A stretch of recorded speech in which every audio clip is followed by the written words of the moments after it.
برادران و خواهران متدین و دین دوست، السلام علیکم و رحمت الله و برکاته.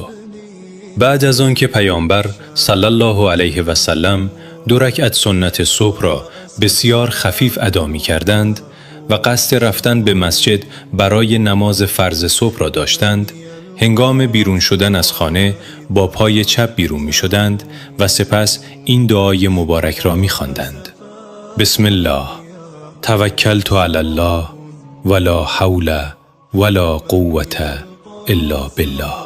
یعنی به نام الله بر الله توکل کردم و هیچ توان و نیرویی جز به کمک الله نیست.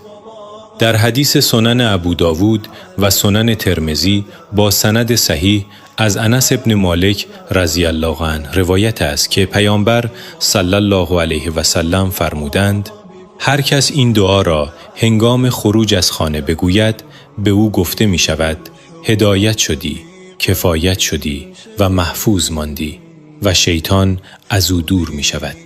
جزاکم الله خیرا و السلام علیکم و رحمت الله و برکاته.